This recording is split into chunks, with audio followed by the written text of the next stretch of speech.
Another man who was king by the name of Sennacherib, clear back in Jewish history, he asked the same thing. Pharaoh asked the same thing. And I want to say this to you because we're going to develop here where it pays to put the Lord first. And brother, I'll tell you one thing, you can leave God out of your life, you can be a Christian and run from him and put everything, substitute it instead of putting the Lord first. And I want to tell you something, you are angering the Lord, and it's a very dangerous thing to fall into the hands of an angry God. It really is.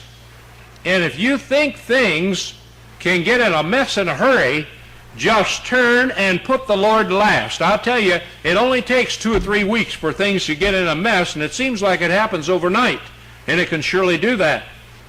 The most dangerous thing in the world for you and I as a Christian is to have things go good. You know what? Because pretty soon we think they go good just because they go good, and we sort of begin to forget that it's because God puts his little finger in it and makes them go the way they go. It's not just because you're you and I'm me. That isn't it, folks, as a Christian. You can do the same thing. If God doesn't have his hand in it, it'll flop. But when the Lord puts his finger in it, he makes a success out of it and does things on his own time schedule to do it.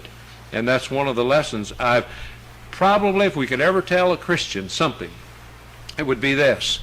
Beware when everything begins to go good, because we don't need you anymore, Lord. Now, we don't tell the Lord that because we do recognize we need him. We just don't think it's quite as important as when we were down and out, and when we didn't have to, and when we had to scrape for the next penny to buy the celery or the soup or the things like that.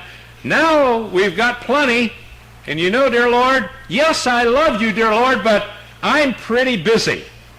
And pretty soon we begin to supplement things instead of putting the Lord first, and it's not long before, first of all, we're not quite getting along at home as good as we did.